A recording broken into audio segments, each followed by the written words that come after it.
Hello គោរពជម្រាបសួរក៏ដូចជាសួស្តីទៅកាន់បងប្អូនដែលកំពុងទស្សនាវីដេអូនេះទាំងអស់គ្នាថ្ងៃនេះខ្ញុំនាំបងប្អូនទៅទស្សនាផ្ទះលំហែនៅតាមតំបន់ជើងភ្នំមួយកន្លែងដែលស្ថិតនៅក្នុងស្រុកសំពៅលួនទៀតហើយបងប្អូនទាំងអស់គ្នាចាហើយទិសដៅដែលខ្ញុំកំពុងទៅនេះគឺស្ថិតនៅក្នុងឃុំអង្គរបានបងប្អូនដោយខ្ញុំមានបងប្រុសម្នាក់គាត់ចាមានផ្ទះលំហែនៅតាមតំបន់ជើងភ្នំនៅក្នុងស្រុកសំពៅលួនខេត្តបាត់ដំបងហ្នឹងចា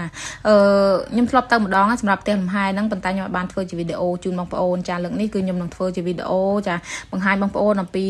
ទេសភាពនៅតាមដងផ្លូវក៏ដូចជាតំបន់ភ្នំទៅដល់ទឹកដីសំពៅលួនបងប្អូនគឺសម្បូរភ្នំខ្លាំងមែនតើហើយខ្ញុំទៅលើកមុនគឺមានអ្នកនាំផ្លូវបងប្អូនតែពេលមកលើកនេះគឺបងប្អូនអើយវែងធ្លេព្រៃអត់ព្រៃហោចូលទៅដល់ចកេះភ្នំចូលទៅដល់ជើងភ្នំកប់ចកាទៅរំតែដឹងខ្លួនថាវែងគឺឡើងមករកផ្លូវធំវិញចាហើយឥឡូវនេះខាងយើងគឺមានបងប្អូនគាត់មកនាំផ្លូវហើយដោយសារវគ្គមុនគឺវង្វេងវិលចុះវិលឡើងត្រឡប់ត្រឡិនពេញហ្នឹងឥឡូវមានពូគាត់មកនាំផ្លូវចូលទៅក្នុងផ្ទះលំហែហ្នឹងបងប្អូនហើយខ្ញុំក៏ឆ្លៀតថតជាវីដេអូបង្ហាញក៏ដូចជារៀបរាប់អំពីទស្សនវិជ្ជានៅតាមដងផ្លូវនិយាយទៅផ្ទះលំហែគឺនៅក្នុងចំការបងប្អូនប៉ុន្តែផ្លូវទៅចំការនេះគឺថាជាផ្លូវលំតូចមកល្មមដែលបងប្អូនយើងគាត់បើកកោយន្តបើកអីបានអញ្ចឹងបងប្អូនចាអានេះគឺខ្ញុំមកដល់ផ្ទះលំហែហើយក៏ចាប់ផ្ដើមរៀបចំថតឲ្យបងប្អូនទស្សនាដែល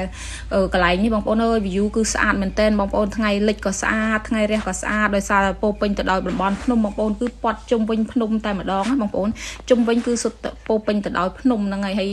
នេះជាដំបូងគឺខ្ញុំថតពីខាងមុខផ្ទះឲ្យបងប្អូនមើលតែម្ដងសម្រាប់រដូវនេះងាប់ស្មៅឲ្យបងប្អូនអត់សូវស្អាតប្រហែលទេដូចខ្ញុំនិយាយចឹងខែប្រាំងអត់សូវមានទឹកខែភាសាវិញនិយាយពីខៀវសង្ងាត់ស្អាតដែរបងប្អូនអាចសម័យមើលបានបើសិនជាមានទឹកភ្លៀងមកតើស្មៅទាំងអស់ហ្នឹងលាស់ខ្ចីស្អាតប៉ុណ្ណាចាហើយនោះនៅលើភ្នំគឺមានគេដុតភ្លើងហុយផ្សែងតិចទៀតបងប្អូនហើយខ្ញុំមកដល់នេះឬគឺល្ងាចដែរហើយចាក៏ឡើងមកថតជន់លើមកជន់ទៀតឲ្យបងប្អូនទស្សនាពីជំរាលភ្នំចុះទៅក្រោមមកបងប្អូនឃើញទេចាអូយស្អាតណាស់បងប្អូនហើយសុទ្ធតែជាចំការចាដំឡូងមីដែលបងប្អូនប្រជាកសិករគាត់ដាំដុះនៅស្រុកហ្នឹងបងប្អូនចាអ្នកចំការគាត់ដាំដុះចាបន្តិចទៀតខ្ញុំឡើងទៅថតនៅជាន់លើឲ្យបងប្អូនទស្សនាមកតង់ទៀតអំពី view កាន់តែខ្ពស់គឺកាន់តែស្អាតបងប្អូនចាចការខ្លះក៏គាត់កោះដលងហើយចការខ្លះក៏គាត់អត់ទាន់បានកោះទេអញ្ចឹងយើងមើលឃើញចការខ្លះក៏រៀងងាប់ទៅនៅខាងក្រោមផ្ទះយើងហ្នឹងគឺដាំពោតបងប្អូនពោតវាទុំអស់ទៅក៏វារៀងឃើញងាប់ស្លឹកអស់ហើយបងប្អូនចានេះគឺជាពោតណាបងប្អូនចាបងប្រុសខ្ញុំក៏ដាំនៅហ្នឹងតែម្ដងចាអូយបងប្អូនហើយទៅដល់គឺស្រស់ស្រាយខ្លាំងមែនទែនខ្យល់លហើយតិចលហឹមបងប្អូនអើយនៅតំបន់ភ្នំជើងភ្នំចាឃើញថាខ្ញុំទៅជាលើកទី2ហើយបងប្អូនប៉ុន្តែនៅតែមានអារម្មណ៍ថាស្រស់ស្រាយសប្បាយចិត្តអានេះគឺពូហើយនឹងអីគាត់កំពុងរៀបចំ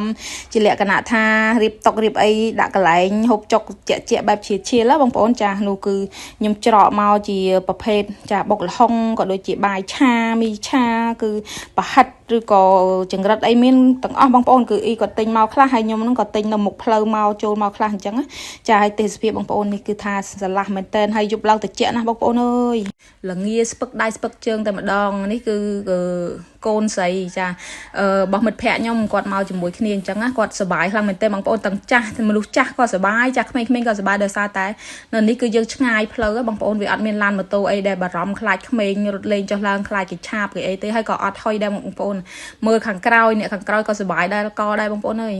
ចាដោយសារតែវាស្រឡះមុខស្រឡះមាត់ត្រជាក់ភ្នែកតែម្ដងបងប្អូនស្រស់ស្រាយទាំងចាស់ទាំងក្មេងតែម្ដងឃើញថាក្មេងក៏ដើរលុយស្មៅពេញហ្នឹងទៅមនុស្សចាស់ក៏ដើរថតដើរអីពេញហ្នឹងបងប្អូនចាដោយសារតែវាស្រឡះភ្នែកត្រជាក់មុខត្រជាក់មាត់តែម្ដងចានោះគឺដើមសាកេដែលបងខ្ញុំគាត់ដាំ